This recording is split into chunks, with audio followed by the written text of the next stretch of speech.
Good morning, everybody. Thanks for joining us at Pliant Technology's latest webinar. This morning, we're going to take you through a little bit different look at our products. We want to show you what happens when you purchase what you get basically out of the box, or out of the box experience. You see at the top of your screen, we've got Art Gonzalez, our Business Development Manager, Mark Reifus, our Regional Sales Manager. And Mark and Art are going to take you through the different product lines, our MicroCom and our CrewCom lines, and what you need to do when you get it and receive it. Just to refresh the people who have not done this before, you do have a control panel as part of the webinar, and a control panel will allow you to do your settings for audio and also ask questions. And the question one's a really good one. Please go ahead and type your questions in. We'll do our best to answer them in real time. If we're unable to answer them then, we'll either come back to them, or it may be that we're going to be covering that shortly. At the end, we'll also have some more question and answer time. These seminars are recorded, the webinars. They are on our website, and we have several of them in archive, so feel free to take a look at some of the more in-depth looks, but I think today you'll find helpful and educational. So let me turn it over to Art, and he'll take it from here. All right, thanks, Gary. As Gary mentioned, we're going to do this one a little bit different. I got some good news for you. There's a lot less PowerPoint in this particular presentation. We're actually going to show you more actual products. So with that being said, I'm actually going to switch my camera over to a camera that I have here on my desk, and we're going to basically be working with actual product in addition to the PowerPoint stuff. So we are going to go over some basic information, because we realize that you have to have some of the basics in order to understand how the systems work and all the different devices involved.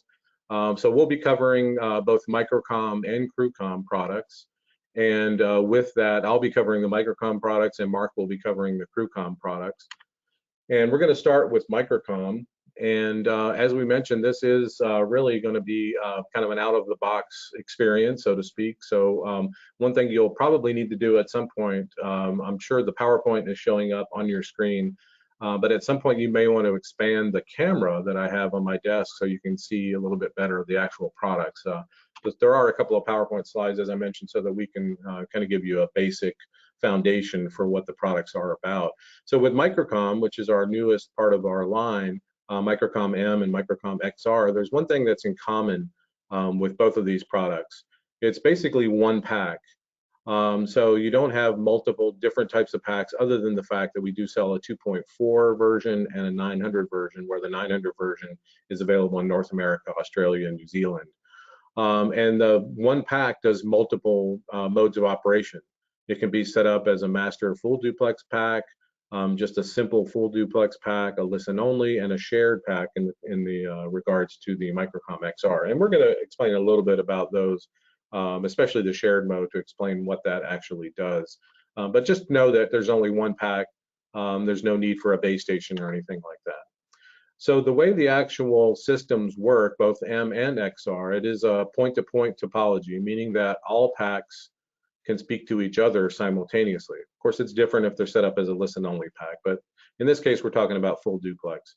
So all the packs basically communicate digitally between each of the packs. As I mentioned, no base station required for that. This is both XR and M are master pack-based structure, meaning that the master pack provides a sync for the whole system. This is frequency hopping spread spectrum.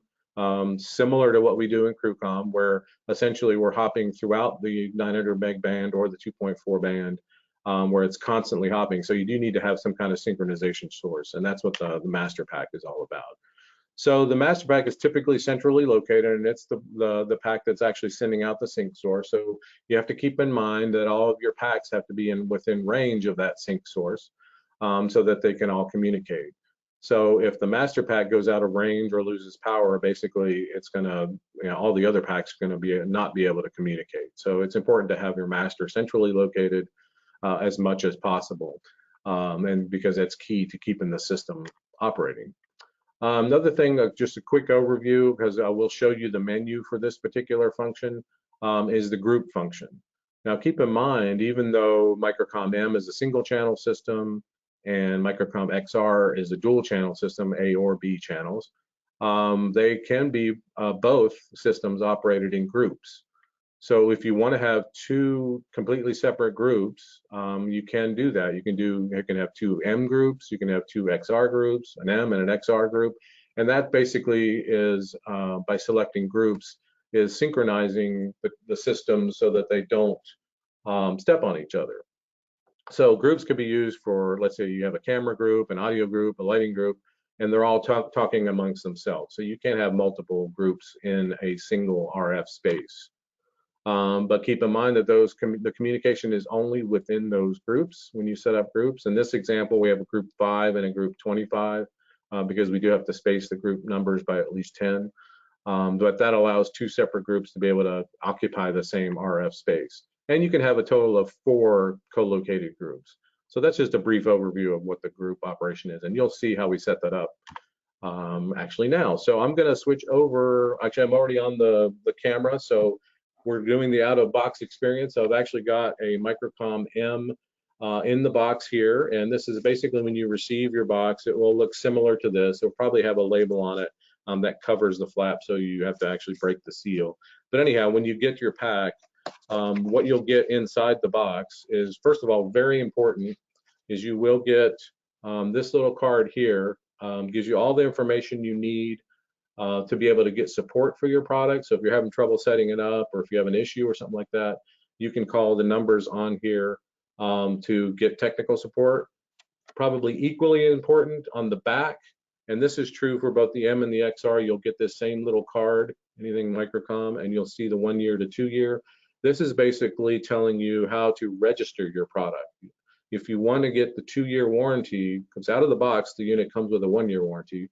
But if you want to get your 2-year warranty, you do have to register on our website to get that 2-year warranty. The reason is we're not, getting it so we can market to you every day. It's really just so in case we have any firmware updates or any updates to the product or any additions to the product that we feel that you may be interested in, we're able to get in touch with you. So that's pretty important. The other thing that comes with it is a quick start guide, and I'll show you the quick start guide for the XR when we get to that.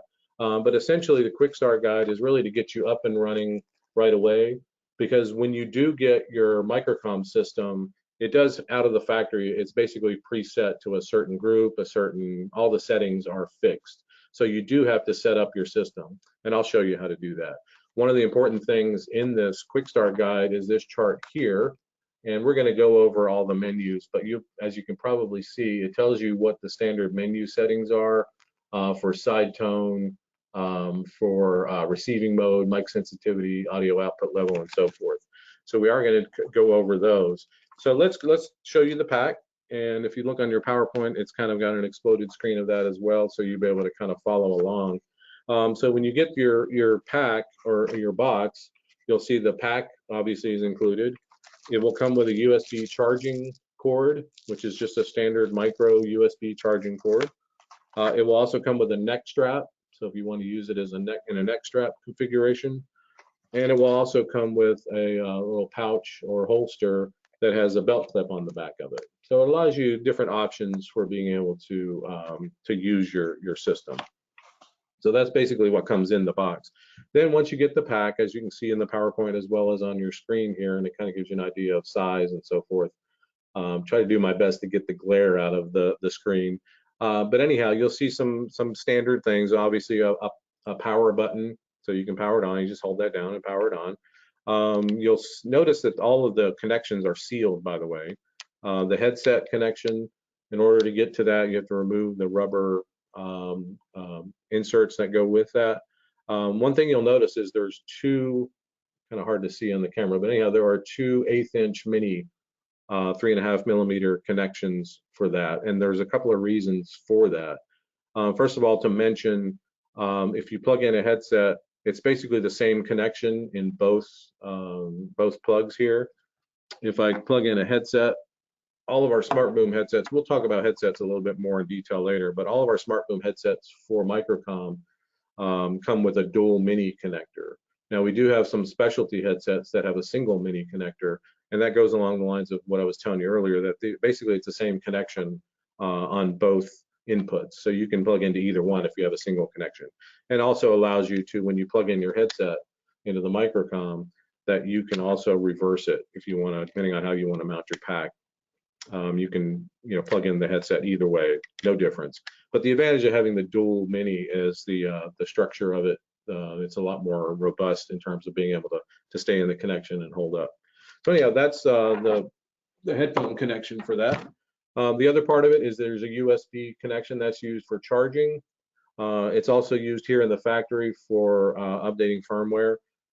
This is not a field updatable product, and neither is MicroCom XR.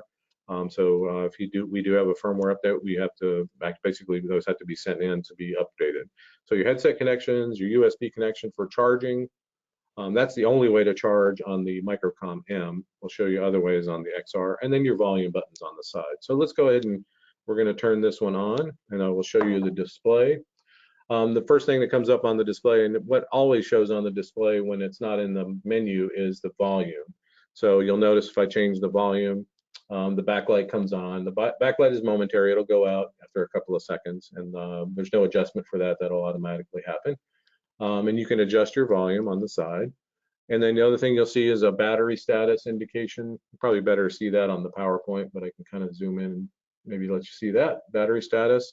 If there was another pack on that was synchronized with this, you would see an antenna up in this corner here showing you signal strength.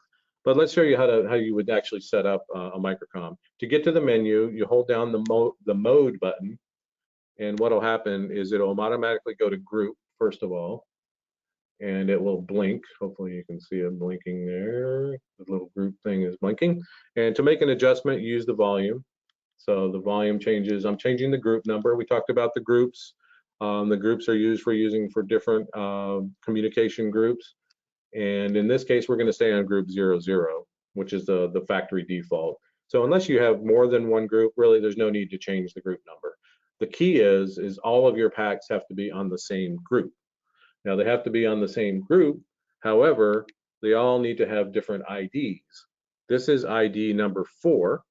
And that means that this is one of the full duplex packs that would go as part of a system. If it was set to ID 00, and you'll notice the display changed a little bit, it says MR and the talk button came on. That means that this is now the master pack. So you have to have at least one master, as we mentioned. In this case, we're just going to leave it on 4. So it's user number 4. If I go up to user number 5, then it becomes a listen only pack. So there's 2 ways to set the listen only function, and one of them is by changing the actual ID, and the other way is just to, looks like we went out of, no, we're back in. One of them is change the ID to 5, and the other way is, I'll show you in just a second. So, okay, go into the next menu. It says S3. This is your side tone adjustment. This is kind of important if you want to be able to hear yourself. If you don't know what side tone is, it's basically the regeneration of your own voice into your ear so that you can hear yourself. So you can adjust the side tone. So it's nice to be able to have that ability. I personally like to keep my side tone kind of high. And then the P menu, because we're limited in terms of the display, the 8-segment display or 7-segment display, PO means duplex, full duplex, and PF means listen only. So if you wanted this pack to be a listen only, you would set that to PF. C1 is your mic gain, and that's level 1 through 5, and UH is your output level, so your headset output level. You have a low and a high, and it could depend on the headset that you're using of what you may want to set that to. We do have recommendations for that, but it'll come out of the factory at UH. So once you're done with that and you've gone through all your menu settings and you set up all your packs, and you hold down your mode button and it will go back to operation mode. And when you're in this particular mode, of course, you see you have the ability to turn the talk button on and off. On MicroCom M, it's actually the button is latching. It's not momentary. That's different on XR. So then that's pretty much how you set up your MicroCom system. So you would go to each one of your packs and set it up, and then turn everything on. Make sure they're all on different IDs, but the same group, and everything should come up and everything should be working. So anyhow, that's the way MicroCom M is. So let's talk about MicroCom XR. And before I actually jump into showing you the product on the camera, let me explain something real quick, because we did talk about there's different operation modes, and it's a little bit different, or operation roles. It's a little bit different for XR. With XR, you do have the designated master. It does show up a little bit differently in the display. You don't have user 00, you have user M. So that's a little bit different, and I'll show you that menu. As I mentioned, that generates the beacon. One of the things that's different also with MicroCom XR is we have two modes. There's a 5-user mode and a 10-user mode. So if one of the reasons you bought XR was to get more users, more full duplex users, you would put it in 10U mode. If you're in 5U mode, you can get more range, but you're limited to 5 full duplex users. So that's what that mode's for, and I'll show you how to change that. Then we also have listen-only packs. So instead of setting it up at the receive mode, the way you do it in XR is you set up a pack as a listen-only pack. And then you also have shared packs. Now, shared packs is a little bit different in that essentially it takes up one of the slots, and that's just kind of a term we use to basically one of the conversation slots.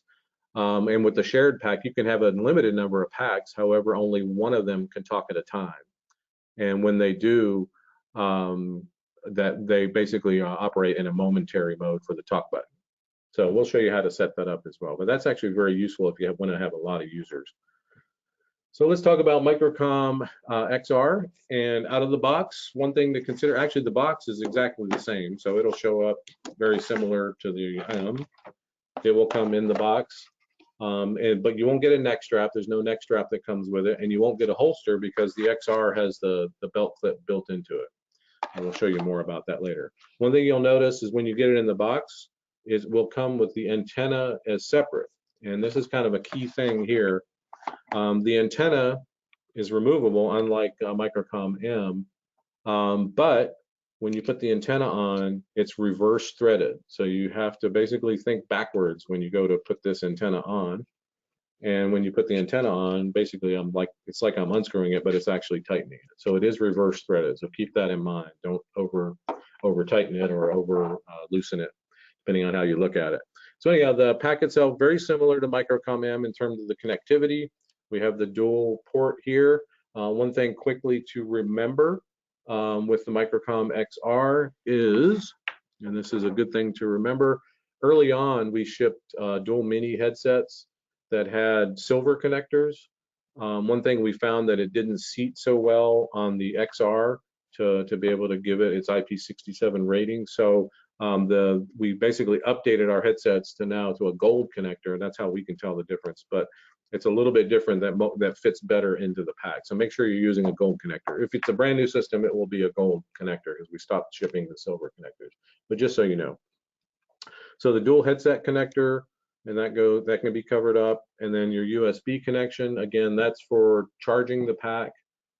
We also have with XR, which is different than M, we also have a drop-in charger, and that drop-in charger allows you to put the pack into the drop-in charger or charge a battery separately. Actually, you can do them charge at the same time. And let me show you real quick how you access the battery. By the way, on MicroCom M, the battery is not removable. So if you do have an issue with the battery, that does need to be sent in. The way it's removed on the back of the XR is there's a little tab up here right above the belt clip, and that can slide down, and then the door pops off, and if you just give it a little tap, and the battery will come out. So the battery then, that could be put in the charger, or you could replace the battery if needed in the field if you have an extra battery. And then of course do reverse to put it back in. There's a little tab on the bottom, put the bottom in first, snap it down, and put the belt clip back up. So fairly easy to do. So that's the battery connection on that. Power up and mode are the same as XR, but you'll notice that the screen is very different. It's not a 7-segment display. It actually is an OLED display. And there's a couple things you'll notice. And one of the buttons I didn't mention was the button on top, which is your channel button.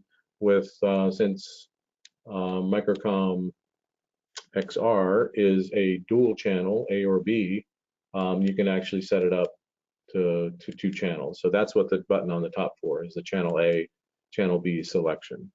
So on the display, you'll see the channel selection. You'll see it says user M, the talk button. In the case of the talk button for XR, it can be either latching by simply pressing it with a short press, or if I want, I can use it as a momentary button by simply holding it for more than a couple of seconds, and it'll act as a momentary button.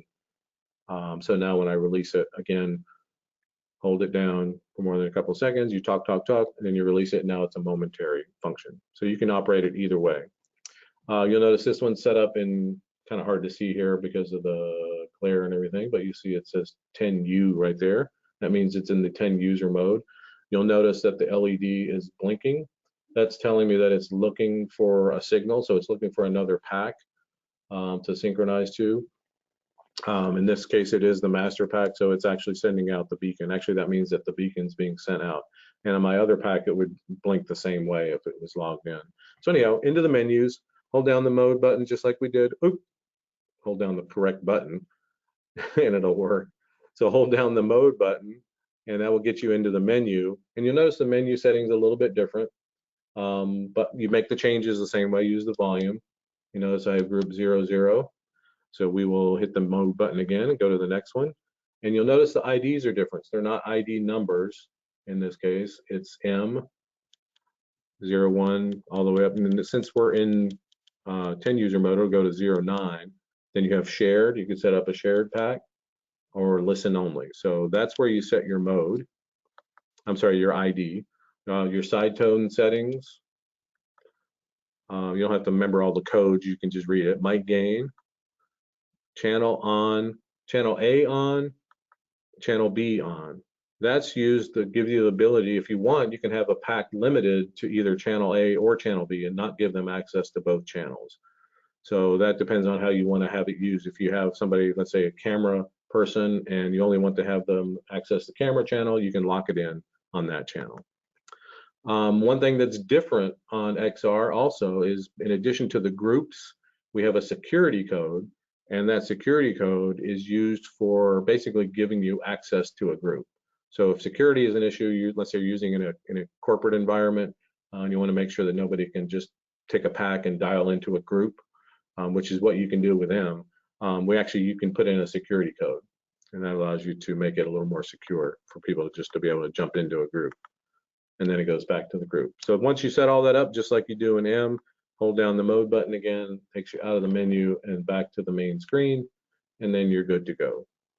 So that's pretty much it for setting up a CrewCom system.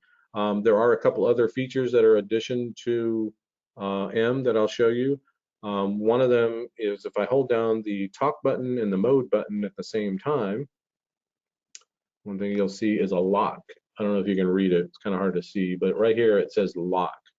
So what I have done is I've essentially now locked all the buttons with the exception of the volume button. I can use the volume button and I can use the channel button between channel A and channel B. Of course, I could power it down if I wanted to, but this is to help inadvertently pressing a talk button or keeping people from going into the menus to change menus. And once again, to release that, I hold down mode and talk, and that lock button, you'll see, will go away. So now the buttons are no longer locked. If I hold down the mode and the channel button, get another function, and I don't know, hopefully you can read that. It's asking me the mode of operation. Right now it's blinking on 10U because that's the mode that I'm in right now. If I want, if I press the volume button, I can switch over to 5U mode, and that will give me the extended range but less number of users. Hold down the mode button and it will power off this time, because when it has to change the radio, it has to power off. So then I have to power it back on, and you should be able to see now it says 5U. So down in the corner here now it says 5U. I've just switched to 5-user mode. Now one thing to keep in mind is if you switch to 5-user mode, in this case it's the master, you're going to have to make sure you change all of your other packs, make sure that they all match that same mode.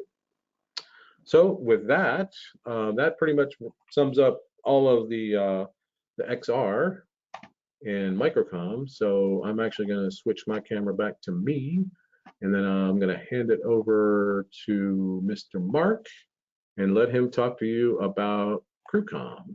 So Mark, all yours.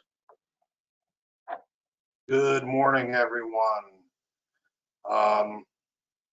What we're going to talk about today is CrewCom. And Art, are your PowerPoints going to come up?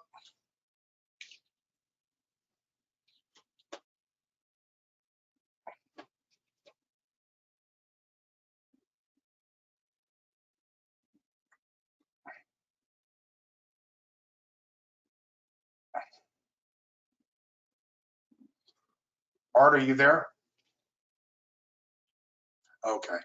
Yeah, my apologies. Yeah, we're back up with the PowerPoint. Okay, fantastic. Good morning, everyone. And I'm going to cover today CrewCom and your out-of-box experience when you receive your CrewCom system from the factory.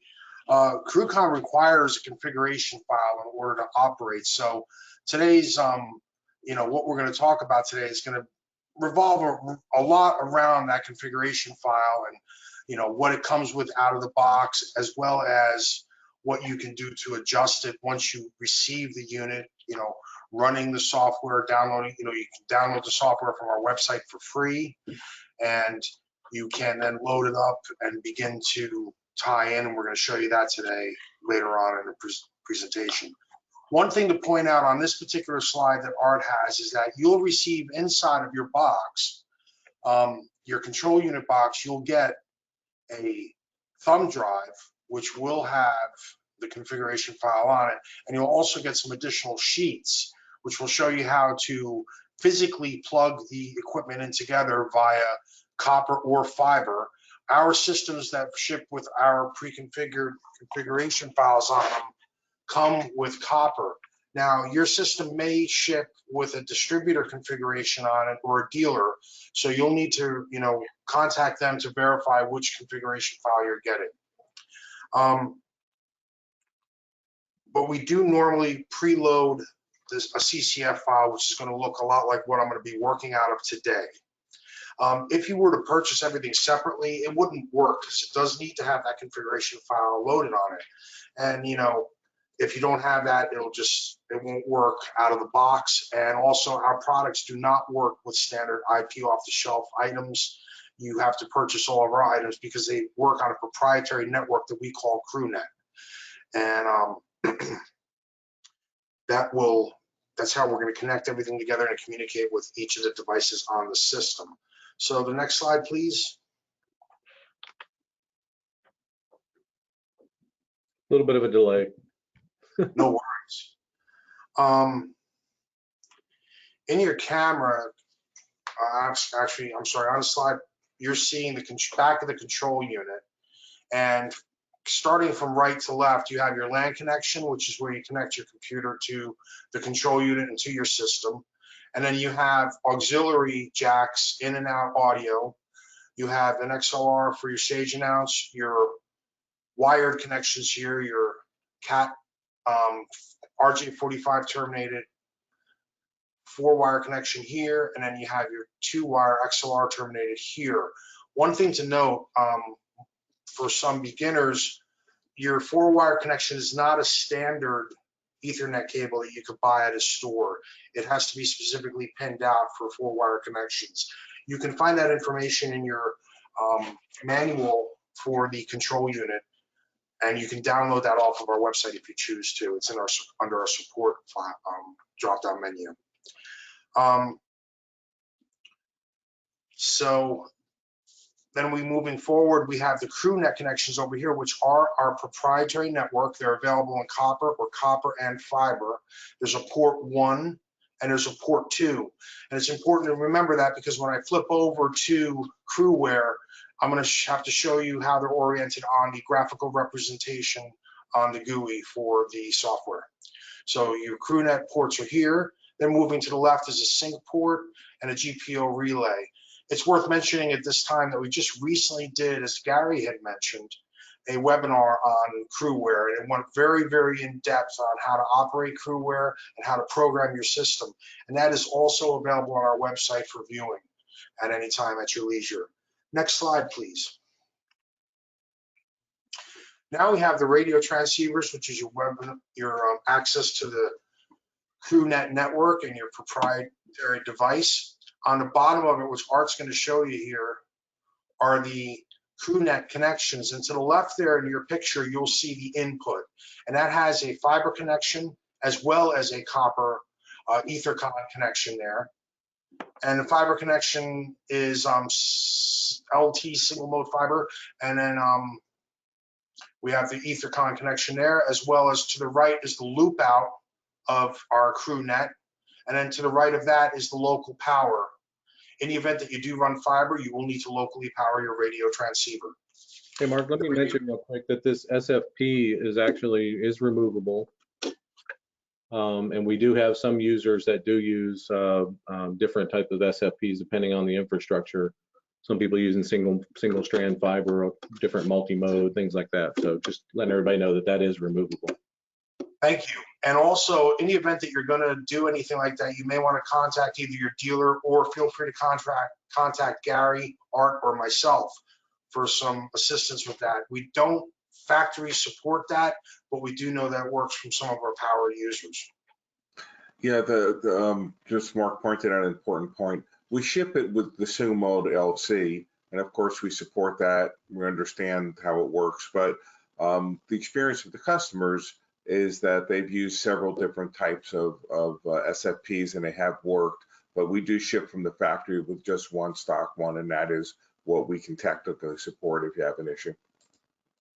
Thank you, Gary.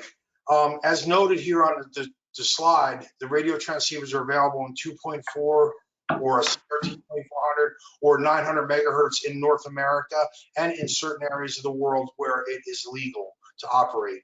For example, in Australia and New Zealand, you're only allowed to operate in a portion of the 900 band, and that is a specific device you'll need to contact your local distributor for.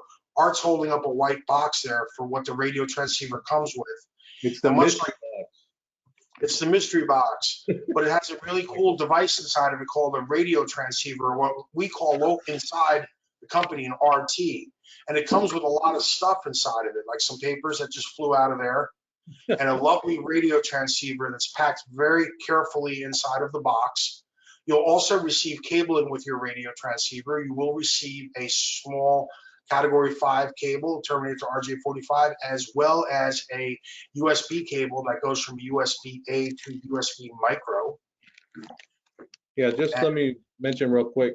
First of all, you saw this card when we did MicroCom. It's the same card, same warranty information. So that's very important. Let your customers know, or if you're a customer, make sure you register that. There's also a quick start guide that basically points out all the things we just told you about, all the different connectivity and so forth, and basically leads you to the website if you need more detailed information.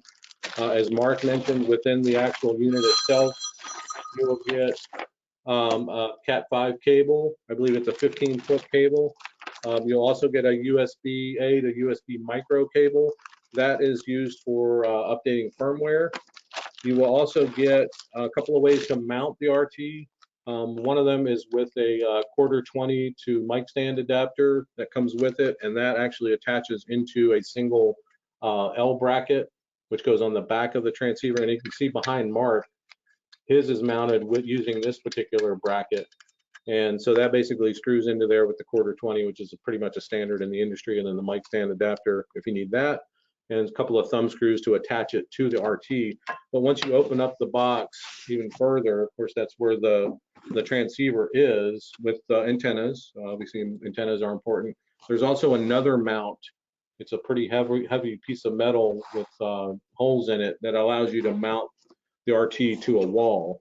So if you needed to mount the RT directly to a wall, you could do that. So there's all the different ways you can mount the transceiver that come with it, as well as all the cabling. One thing to note that it does not come with a power supply. So that's an optional. So if you need that power supply for your fiber connection, definitely make sure you get that PPS 48V power supply. But that's it. That's what you get in the box. One thing you may have noticed is that in the box, the radio transceiver's antennas are to the left of it, and that's because our radio transceivers have removable antennas that can be utilized with directional Yagis and other items that are available from our company. So give us a shout if you want to get into any kind of exotic antennas or you're going to use our RF connections to our radio transceivers. Yes, Gary. Just to mention, on our website, you'll find a host of accessories, different antennas, different mounts. We have some flexible Manfrotto ball mounts and a number of other things. So we have nice selection of things, but they are a standard RP-TNC connector, and so almost any type of antenna available on the market can be used with the system. Thank you, Gary. And then in our next slide, we offer our 2 models of hubs that are available. And as I mentioned before, you can't use standard off-the-shelf IP devices. You have to use our devices. And we have a copper-only hub with 1 fiber connection on it. And then we have a fiber hub with 1 copper connection on it, the opposite of that. Art's holding up the copper hub in the camera for you.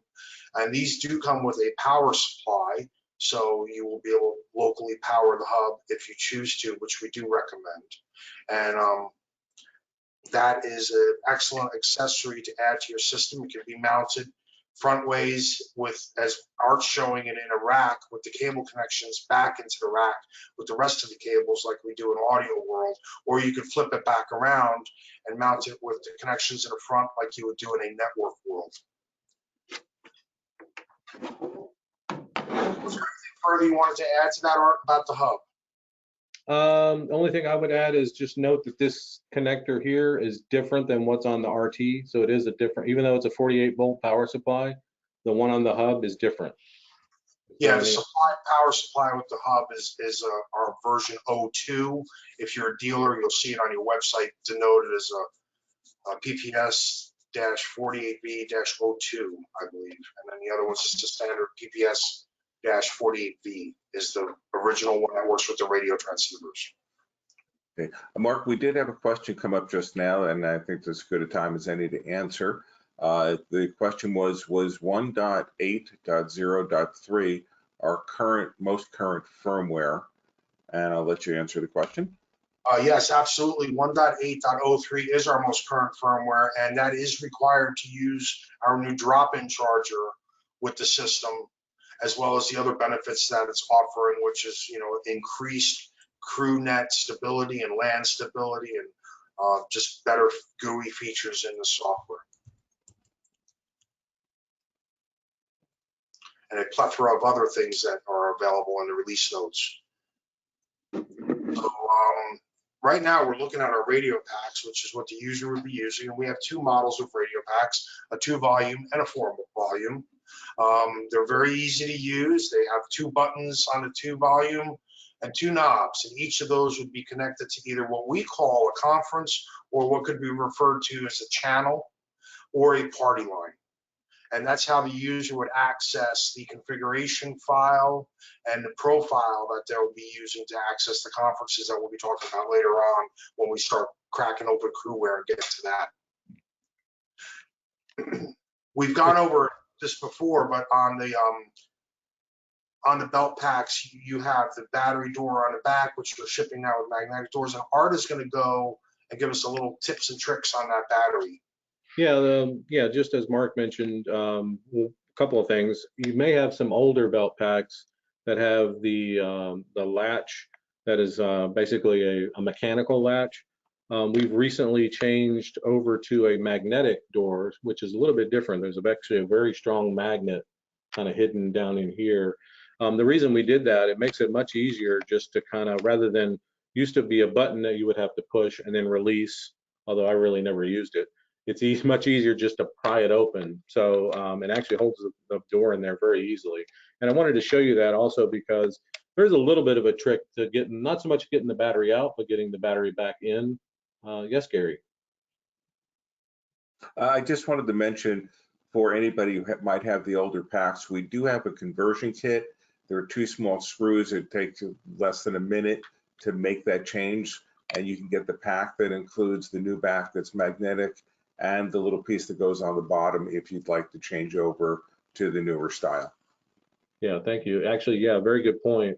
Actually, these are the screws here that come out. The old one had the latch, and you basically just remove those 2 screws, replace it with the magnet, and it comes with an extra, a new door. So that's really the only nice thing about it. As I mentioned, typically getting the battery out is not that big of a deal, but sometimes people have, we have a little bit of a trick to getting the battery in there, and I'll show you why. One of the first things to remember, it's important to point the bottom of the pack down. Usually I hold it at about a 45-degree angle. I'm left-handed, so you might use your right hand to do it this way. But anyhow, then you put the battery in, of course. You'll notice one of the reasons we're doing this is the battery slid down to the bottom. And the reason I mention that is because there is a tab on the top of the battery door. And in order to get that tab into the slot on the inside of the pack, it's much easier, because if you hold it this way, the battery kind of gets in the way. So try to keep that pointed down so the battery goes down, and then put that tab into the slot up there. And with the magnetic door, actually, it works really well, because it basically sucks it in and holds it really tight on the actual pack itself. So that's just kind of a little trick on that.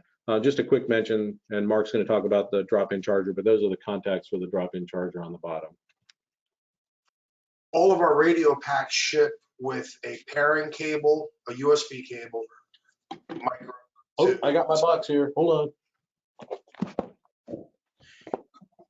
So when you get your radio pack, it'll come with the same documentation as we've shown you before, with the 2-year warranty that can be available once you register it. Our radio packs ship with everything that you need to get rolling. They come with a battery inside of them. They come with battery. Actually, the battery ships in a box next to it. So that's the battery. And this is a, I'm not going to take it out, but it's basically a wall wart, a USB wall wart. Yes. Okay, Mark. Sorry to interrupt you, Mark. Oh, thank you, Art. And you know, either the belt packs, the 2-knob or the 4-knob, which are both available as individual items that you need to order in either 2.4 or 900 megahertz. They come with the pairing cable and about as everything as Art said. So you'll have everything you need to get rolling with a single SKU ordered. You won't need to get any additional accessories unless you want to get them. And now we're going to be going on to the drop-in charger as soon as Art gets that box closed up. And there it is. Hey, that's our brand new drop-in charger that's shipping. And as I mentioned earlier, it's shipping, and you will need to use 1.8.03 firmware in order to utilize the charger. So if you have a legacy system, please upgrade your firmware. You'll be very happy after you do so, let me tell you. And the drop-in charger that we have pictured there, as you'll notice in the top view to the left, it's rounded out over to the left where the belt packs drop in. And Art's pointing to it with the mouse, and I'll get it too. And over there is where we have accommodated a space so that when you install the FlexLR device into our belt packs, you can leave the FlexLR in the belt pack and still use our drop-in charger. Our FlexLR has a little lock on it that once you push it into the 4-pin connection of our belt packs, it locks in there. And in order to get it out, you need to use a small greeny screwdriver or something small to get in there and poke it out and unlock it to be able to remove it. The reason why we did that is because we're anticipating you having to unplug and plug in the 5-pin terminated headset that you're using, or the 4-pin male terminated headset that you're using, which is requiring you to use one of our FlexLRs. Yeah, Mark, hold on a second. Let me just show everybody real quick what they actually look at. This is the packaging that they come in, and you can buy the 4-4 or the 4-5. Hopefully everybody can kind of see. It might be better actually from the drawing on the PowerPoint. But anyhow, you can see one of them has the Pliant green on it. We did that on purpose so you can tell that that's the 5 female to 4 female, and then the other one's a 4-4. Once again, kind of hard to see on my camera, but you can kind of see how that adapts. So in order to use it, and by the way, this not only works on our packs, it works on anybody's packs that has a 4-pin male XLR on it. But essentially, it just plugs in, and as Mark mentioned, I'm not going to do it, but once you click it all the way in, it locks in. And you can use a paper clip, by the way, as well. Works very well. And once you lock it in, it basically will lock it in until you press in on that button. And that's on purpose, so that when you, like Mark mentioned, when you unplug and plug in a 5-pin headset, it's not going to pull the adapter out as well. And that's what we were talking about in the drop-in charger. When you go to drop it in the charger, we've accommodated that extra 10 millimeters of space there for the charger to accept that. And that's it. Excellent. So next slide, please. All right, so I'm gonna hand it over to you, Mark, as a presenter so you can run CrewWare. Yes. And we'll go from there. So Art, have I successfully accepted the screen? Yep, we see your screen and your sunset. Okay, great. Before you run CrewWare, you will need to download it from our website. It is a free download that's available to you. And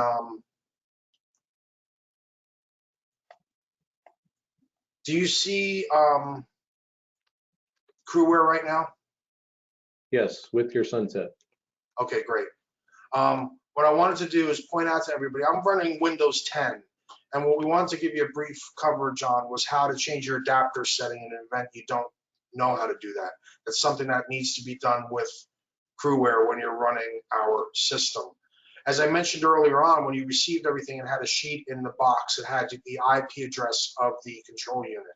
So now what I would need to do is, after I've downloaded the software and opened it for the first time, which this is what you'll see when you open up CrewWare for the very first time, a screen that looks like this, completely empty. I'm going to go over to my network settings and right click on those and open up those settings.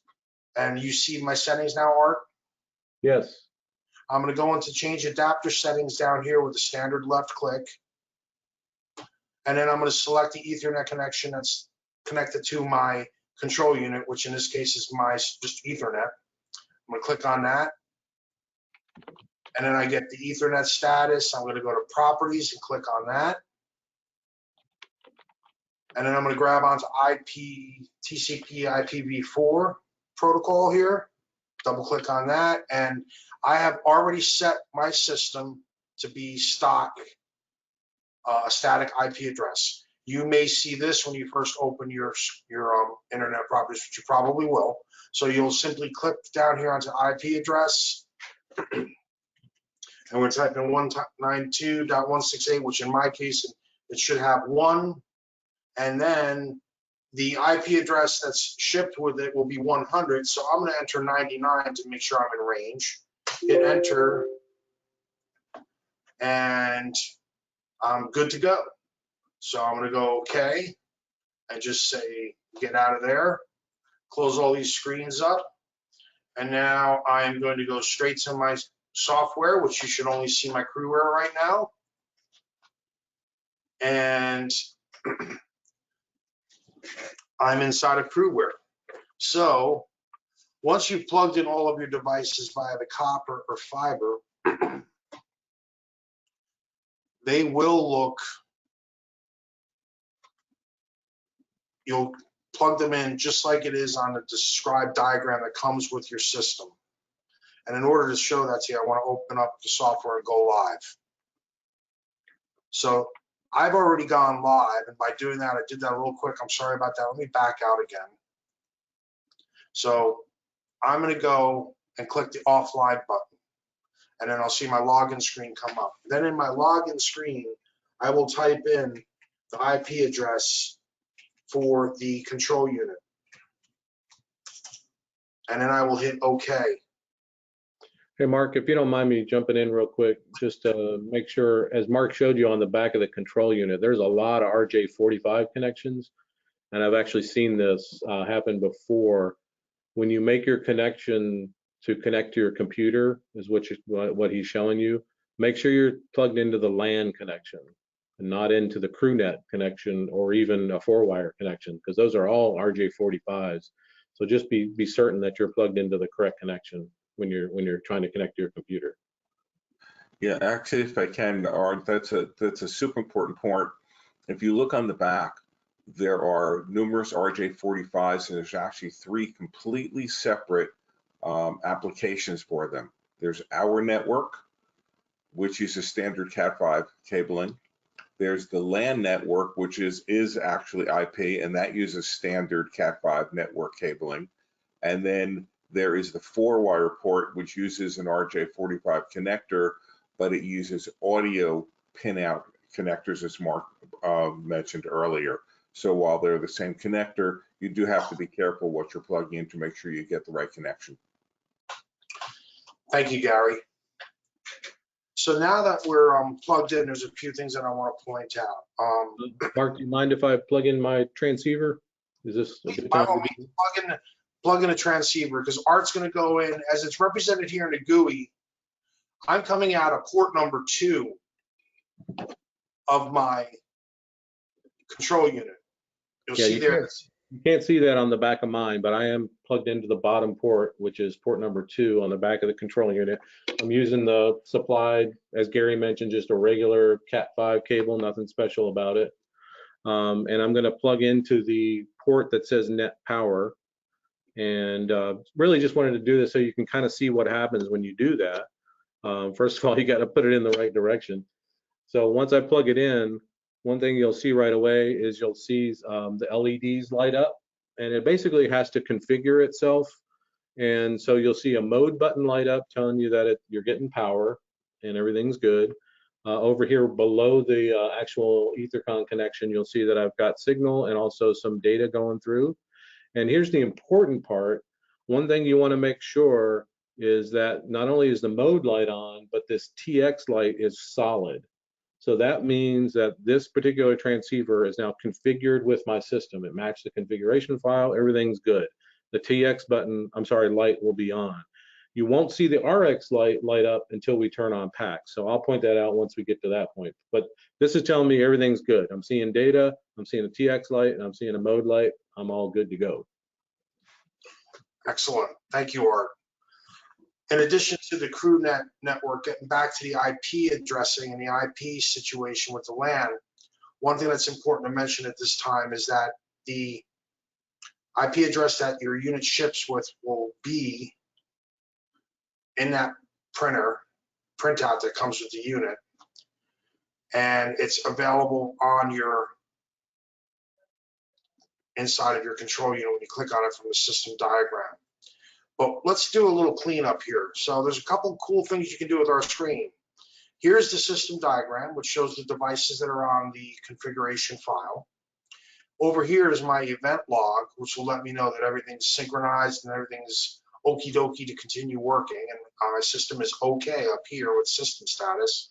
You'll see a red bar in there if there's something wrong with your system, which will alert you to respond to that. But you can take and collapse this little portion of the window here, which we like to do. And then for the time being, what we're seeing here that's empty is my radio pack farm. So I'm going to go ahead and power up a radio pack right now just to populate that for us. In fact, I think I'm going to go and power up 2 radio packs. One is a 2-knob model, and the second one that's going to come up is one of our 4-knob models, and I'm operating a 900 megahertz system here in my office in Georgia. I'm going to collapse this screen right now, and I want to give you a quick tour of what we have in the system diagram.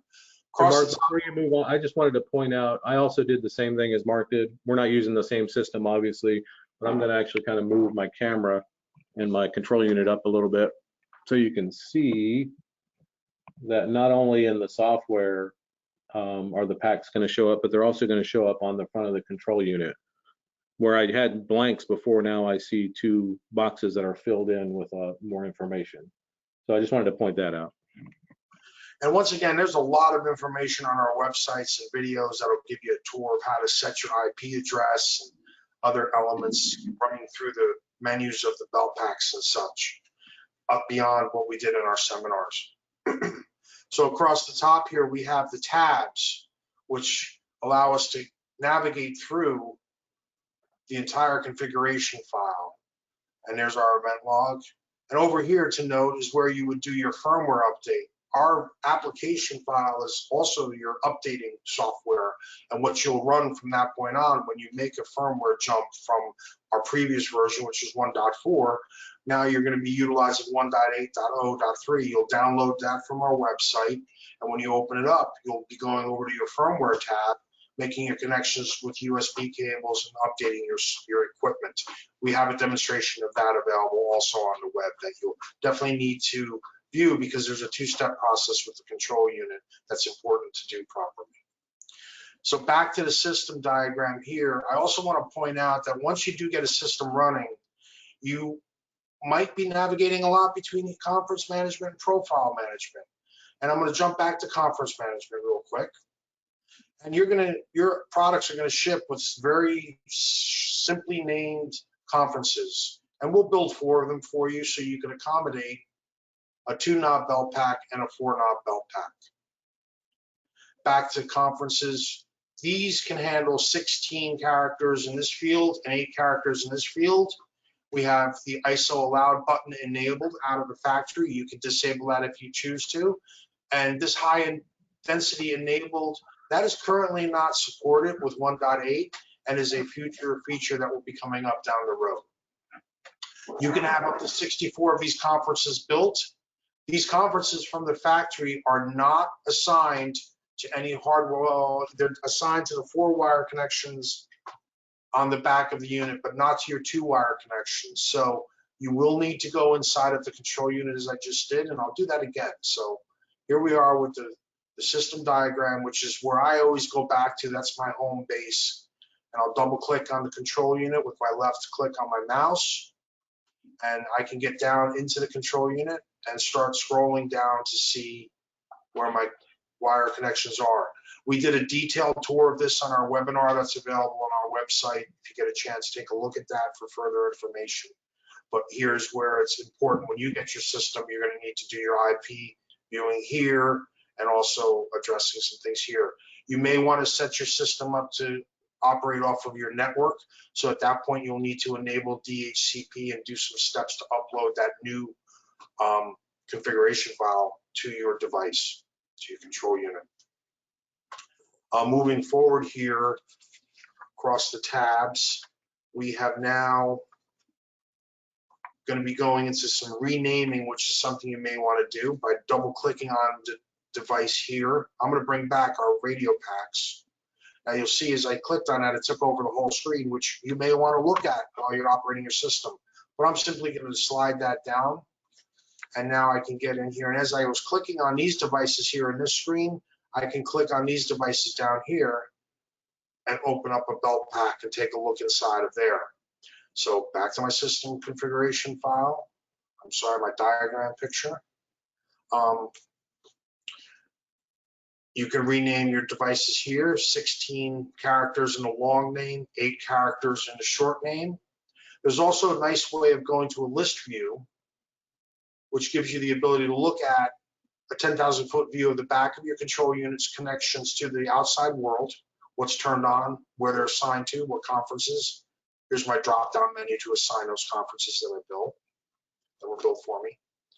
I can go into radio transceivers, and I'll get into the list name of those and see how many are on my system and get some important information there. I can double-click on this line and then get into the meat of that particular radio transceiver, see who's logged into it, and get some other data there.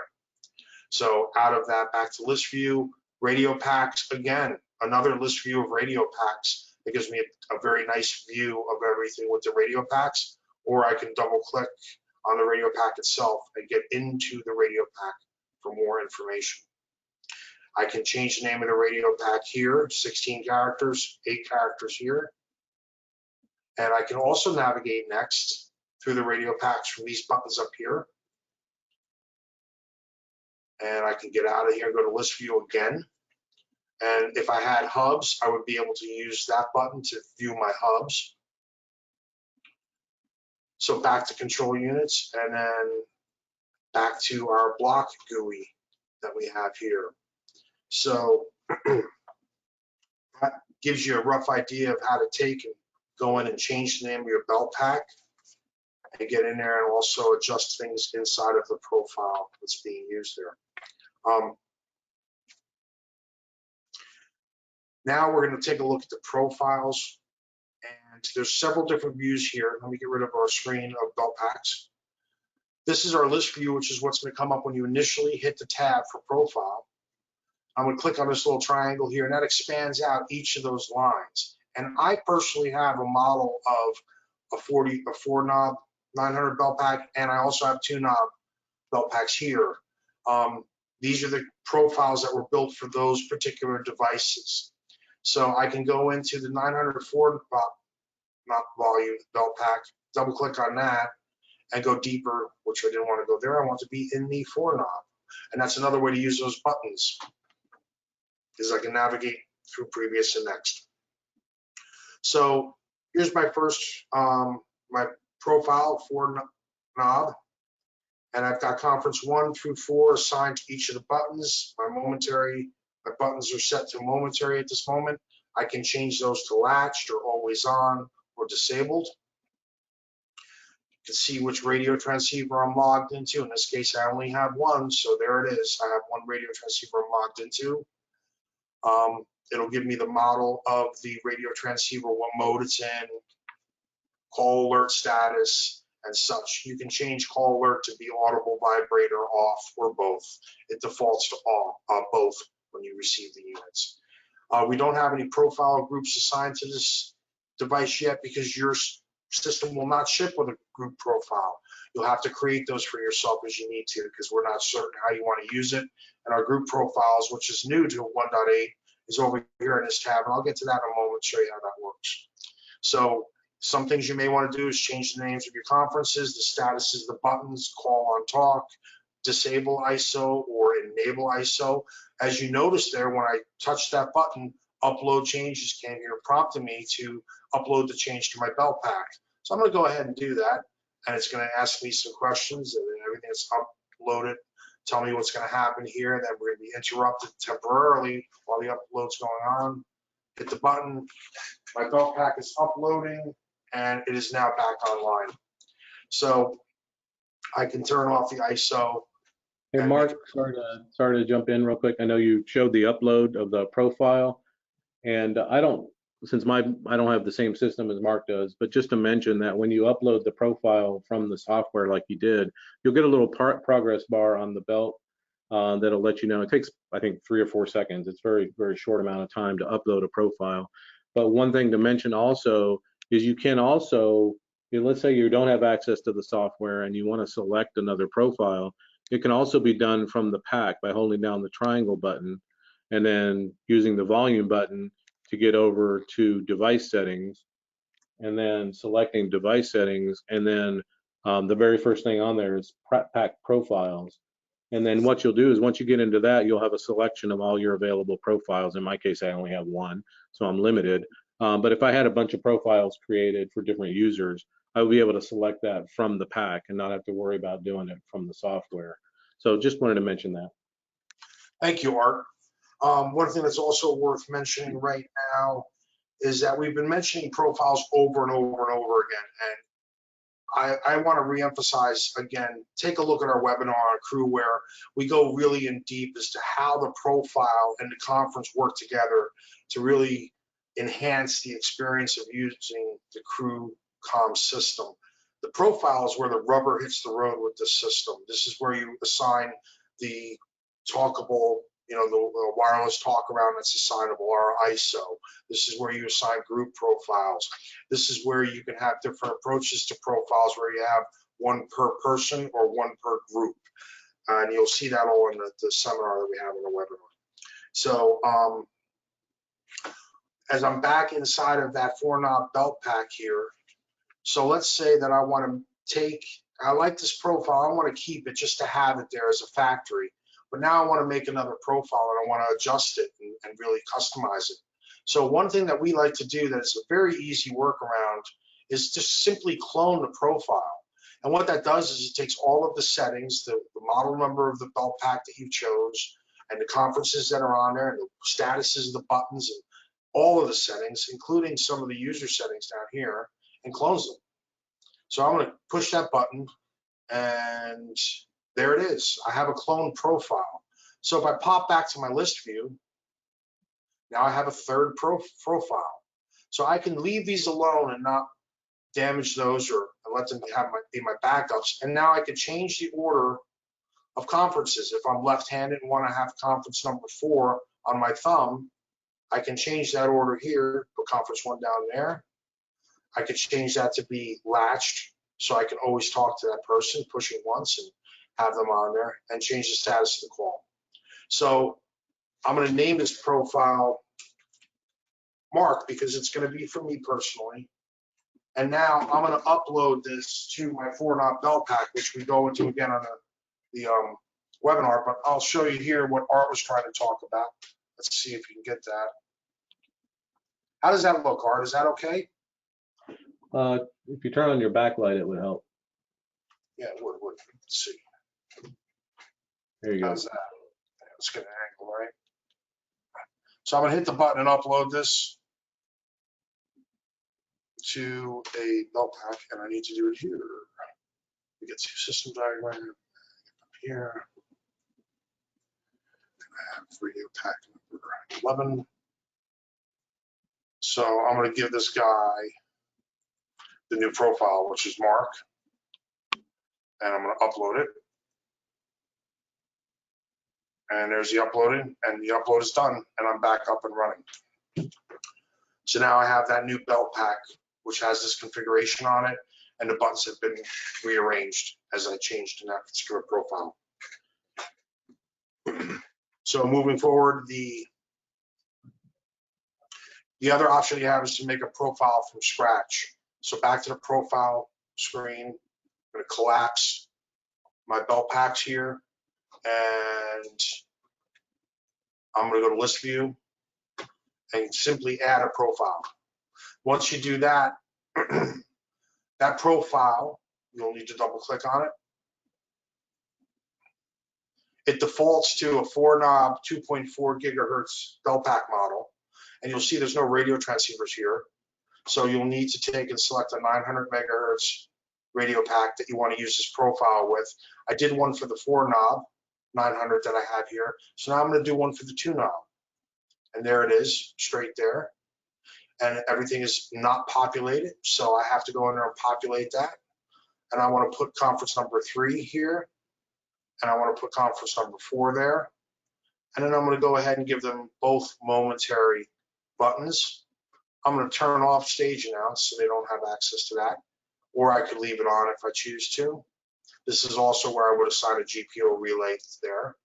This particular person who's going to use this belt pack talks softly, so I may want to go in and adjust their mic gain down here, and maybe they need to have a little more side tone, so you would adjust that here. Again, you can explore all of these settings and go beyond what we ship from the factory. And once you make all of that, you can name your profile, and it's in your list view. And you can assign it to a belt pack and go have that belt pack using that profile. So back here to packs, you can select your packs here, and I went through all of that. And during the assigning of conferences, there's, I mentioned ISO and call on talk, which can be adjusted from the profile tab that is being used by that pack. If you hover over the pack, it will also tell you what profile that pack is using. So this one's using the factory profile, and you can see that right here also. And then this one's using the Mark profile, which you can see right there, and also when you hover over it. And another thing, from hovering, you can see which belt packs are logged into what radio transceiver. So if you have multiple radio transceivers, you can get an idea of where those packs are. And you can see who's logged into it by these green dots above there. They will also turn red in the event the battery's getting weak, and they go bright green when someone's talking on their belt pack, just like I did here by pushing my talk button. Now, once we've made all of these changes to the system, if we had a power outage, everything that's I've done so far is on my control unit right now. I don't need to do any steps to save it to my control unit. However, I may want to save it to my computer. So I could go up here and use one of the normal Windows drop-down, do a save file as a CCF, and save it on my computer screen in a desktop folder or wherever. I can email that file to other people. I can also take and upload that file to a system from my computer, or as Art is doing there, I can upload it via a thumb drive from the face of the control unit. So if you're out on a gig and you need to make a change to the computer, to the control unit, and to the system, and you do not have a computer, you can make changes to it with a thumb drive. So if you have a couple different configuration files on a thumb drive, you can get creative and make adjustments on the fly there. The included thumb drive that comes with the control unit, along with all the cables and everything, has your stock configuration file on it, which you may want to keep handy or store elsewhere for safekeeping, because you may want to revert back to that at some point or another in the future. And that pretty much covers everything that I wanted to talk about here. Is there any questions that we have? I don't see if there's any questions from the viewing audience. Art, is there anything? Just a quick mention, you talked about the uploading the config file and so forth. There is a character limit to the config file that you use to put into the actual control unit itself. I believe it's 8 characters. Am I correct? Hopefully I'm right. Characters when we name them 8 out. characters, and you can't use any special characters. And actually, the new version 1.8 will prompt you when you save it. It'll say, "Are you sure you want to use a name longer than 8 characters?" So it kind of helps you out a little bit. But just wanted to mention that so people know that. Yes, and also the upload feature comes from over here in the file. We were up there when we were saving the file, but I could also upload from an existing file on my computer to a CrewCom system that I am live with. Yeah. Art, just one more note, the characters allowed are upper and lower standard characters, no special characters, but also no spaces. So, you know, if you're going to load into the front, those are the constraints. All right, so Art's going to take control of the presentation now. Thank you. Yep. Thank you, Mark. We're actually getting towards the end here. Just want to make a few mentions about some of our headsets. This is actually the last slide in the presentation. I just want to kind of show you some things about our headsets on our camera here. As you can see from the PowerPoint slide, we make 7 different types of headsets. The top 3 are what we call Smart Boom headsets, and those come in 3 different flavors. We do have our full-size dual headset, and one thing I'll mention, a couple things about that. Very comfortable, very soft, plush ear pads on it. It is also collapsible. So those of you familiar with like MDR 7506s from Sony, they actually very similarly collapse like that and fit into a nice small space along with the boom mic.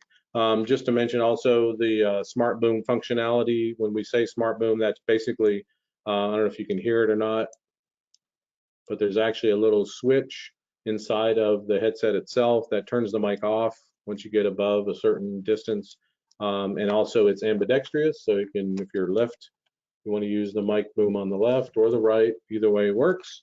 It also, the Smart Boom full-size headsets, this is the dual, this is the single here. The only difference obviously is the number of ear cups. But one thing to mention is it is a removable cable, field replaceable. So if somebody ran over your headset cable, it's very easy to replace. Just remove the screw, unplug, and plug in a new cable. Also allows you to use different types of cables. Our most popular one is obviously the 4-pin female, because that goes into the majority of packs out there, including ours. So we sell a lot of those. But another thing to mention about these particular headsets is there's also a Smart Boom Lite, which also comes in 4-pin XLR. We also sell a 5, and this is true for all the Smart Booms. We also sell a 5-pin male and also an unterminated version.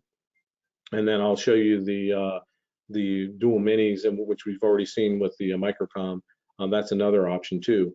One thing to also mention is all of our Smart Boom headsets come in either dynamic or in electret. And this is a little tip here you may not know, but this little rubber piece here, there's actually 2 of them here, serve a couple of purposes. The main being is if you're outside and it's raining, it keeps rain from going down to the capsule. But the other purpose we use it for is to designate which microphone is dynamic and which one is electret. So if you look at the microphone of the mini, the dual mini, you'll see that it's actually electret. That's because all of the MicroCom packs require an electret headset. We definitely do not recommend you try to use a dynamic headset. It just doesn't work very well. make sure you use an electret headset, preferably one of ours. As a matter of fact, we highly recommend you use one of ours because of the wiring. You cannot take your iPhone headset or your Android headset and plug it into a MicroCom system. It won't work. The wiring is completely different. So that will not work. So keep that in mind. So those are the smart boom headsets. We also have a couple of extra headsets, what we call specialty headsets that are used specifically for MicroCom. One of them is our in-ear headset, which is a very small microphone and earpiece used for very discreet environments. Let's say you're a wedding videographer or somebody operating in a house of worship where you want it to be very discreet, or somewhere, let's say a corporate environment, everybody's all dressed up, some black tie affair or something, you don't want a big headset on. You can actually go with a very small in-ear headset with a very small microphone all in one. This little piece here, which is actually a little rubber piece, this is actually removable, but this is intended so it goes around the back of your ear, and this actually goes into the fold of your ear right next to where your ear hole is.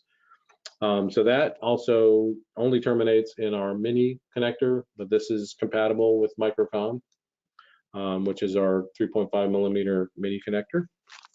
And then the other specialty headset that we offer is what we call a Secret Service mic type headset, but it's actually a lav mic. In addition to a IFB style, Secret Service style clear ear tube. That makes it very discreet. So you obviously put that in your ear and then clip on your lavalier mic, and it's another discreet way of using the headset. And also this one comes in a dual. So we only have one that has the single mini. The rest of them are dual mini. Both of these also come in with an inline push to talk button. So if you need that push to talk functionality, and you can see that on the slide, you can get either one of these headsets with an inline push to talk. And with that, that wraps up all of our headsets. And next slide is to see if there's any questions out there. So we will open it up to any questions. We did have one question come up earlier, but we'd like to see if there's any other questions. And if not, I'm actually going to switch over to my other camera real quick. All right. So Gary, any other questions out there? I do not see any. We still have a few people on, but I guess I guess you guys have done a good job. And hold on, it says that was great. Thank you. All right, that was our friend Jim Rip. We appreciate that, and we thank everybody. Please feel free to go to the Pliant website, plianttechnologies.com, and you will see under support all of the webinars. We encourage you to watch them. As always, if there's anything specific that you'd like to know, you'd like any one-on-one training, we're always here, happy to help and available to you. So have a great day. Thank you. Thanks, everybody. Thanks again. Bye-bye.